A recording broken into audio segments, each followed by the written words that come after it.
వరకు అమౌంట్ ఇవ్వడం జరిగింది. అలాగే వసతి దీవెన సందర్భంగా 16,74,94,000 రూపాయలు ఇప్పటి వరకు కూడా మనందరి ఖాతాల్లో జమ చేయడం జరిగింది. అదేవిధంగా వైఎస్ఆర్ రైతు భరోసా ద్వారాగా 40,50,77,000 రూపాయలు వేళ మన అకౌంట్లో అందరూ వస్తున్నాయి కదమ్మా. రైతు భరోసా వస్తుంది. అదేవిధంగా చేయూత ఎస్సీ ఎస్టీ బీసీ మైనార్టీ మరి వీళ్ళందరికీ కూడా చేయూత ద్వారాగా సుమారు 35,88,93,000 రూపాయలు ఇప్పటి వరకు జమ చేయడం జరిగింది. అదేవిధంగా జగనన్న చేదోడు ద్వారాగా సుమారు 1,92,20,000 రూపాయలు ఇప్పుడు జమ చేయడం జరిగింది. అలాగే వైఎస్ఆర్ కాపు నేస్తం ద్వారాగా 76,04,10,000 రూపాయలు మరి కాపు నేస్తం ఇవ్వడం జరిగింది. అదేవిధంగా వాహన మిత్ర సంబంధించి 13,02,02,20,000 రూపాయలు ఇప్పటి వరకు జమ చేయడం జరిగింది. అదేవిధంగా నేతన్న నేస్తం 1,27,22,000 రూపాయలు. అదేవిధంగా వైఎస్ఆర్ కళ్యాణ మస్తు 8,03,50,000. అదేవిధంగా 0 వడ్డీ 4,74,54,000. అలాగే వైఎస్ఆర్ బీమా 11,04,40,000 రూపాయలు ఇప్పటి వరకు కూడా జమ చేయడం జరిగింది. అదేవిధంగా ఈబీసీ నేస్తం ఎవరైతే ఇతర కులాలు ఉన్నారో అంటే కాపు నేస్తం కాపులు ఉంది, ఎస్సీ బీసీ మైనార్టీస్ ఎస్టీలందరికీ కూడా 18,700 రూపాయలు వేస్తే కాపు నేస్తం ద్వారాగా కాపులకు కూడా కార్పొరేషన్ ఉంది.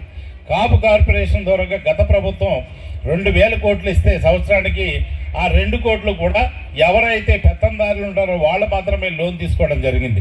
నిజమైనటువంటి పేద కాపుకి ఎవరికి కూడా ₹1 ఇచ్చినటువంటి పరిస్థితి లేదు. అది గమనించినటువంటి జగన్మోహన్ రెడ్డి గారు ఈ కార్పొరేషన్ ద్వారా ఇస్తే ఉన్నటువంటి మోతుబారీలు మాత్రమే తీసుకుంటారు, నిజమైన పేదవాడికి లబ్ధి చేయకూడదనేటువంటి ఆలోచనతో మరి కాపు నేస్తం అనే పథకాన్ని ఏర్పాటు చేసి ప్రతి 45 సంవత్సరాల నుంచి నిండి 60 సంవత్సరాల లోపల ఉన్న ప్రతి మహిళకి కూడా ₹15 జమ చేస్తే ఆ జమ చేసినటువంటి అమౌంట్ ఇప్పటి వరకు ఎంత వచ్చిందంటే ఈబీసీ నేస్తం ద్వారాగా 9,49,00,000 రూపాయలు రావడం జరిగింది. అలాగే వైఎస్ఆర్ మత్స్యకార భరోసా ద్వారాగా 12,09,90,000 వచ్చింది. అదేవిధంగా వైఎస్ఆర్ రైతు ఇన్పుట్ సబ్సిడీ 71,86,000 రూపాయలు రావటం. ఇవన్నీ కలిపి మన మండలానికి వచ్చినటువంటి అమౌంట్ ఏంటంటే అన్ని పథకాల ద్వారాగా 3,40,40,42,59,189 రూపాయలు.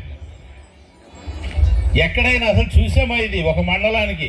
ఇది ఖాళీ డీబీటీ అంటే మీకు అకౌంట్లోకి వచ్చే సొమ్ము, ఇది అకౌంట్లోకి డైరెక్ట్గా వచ్చే సొమ్ము. డైరెక్ట్గా రాంది ఉంది. ఇంకా ఆ రానిది ఏంటంటే మన గడప కాదు మీ అందరికీ కూడా ఇవ్వడం జరిగింది. ఆ ఇంటి స్థలాలన్నీ కూడా 31 లక్షల ఇల్లు అంటే సామాన్యం కాదు. తాటిపాకలో ఇచ్చాము, రాజోల్లో ఇచ్చాము. అలా ప్రతి గ్రామంలోనూ కూడా ఈ సైట్లు ఏర్పాటు చేసి మీకు ఇవ్వడం జరిగింది. అవి ఇంకా లెక్కలేవు. అవి లేకుండానే 340 లక్షలు మీ మండలానికి కేవలం మీ అకౌంట్లోకి వచ్చినటువంటి డబ్బు మాత్రమే. గవర్నమెంట్ నాగకృష్ణ గారు కానీ మార్కెటింగ్ యార్డ్ రోజారమణ గారు కానీ సాధారణంగా ఏం చేస్తారంటే రిజర్వేషన్ లేకపోతే అందరూ మగాళ్ళే ఉంటారు, ఆడవాళ్ళకి ఎక్కడ ఇవ్వరు.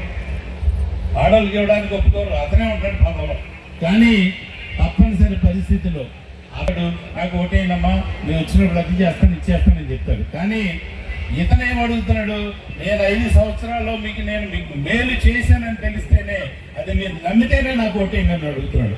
ఎంత ధైర్యం! మన ఆర్థిక పరిస్థితి మెరుగుపడేటువంటి పరిస్థితి ఉంటుంది.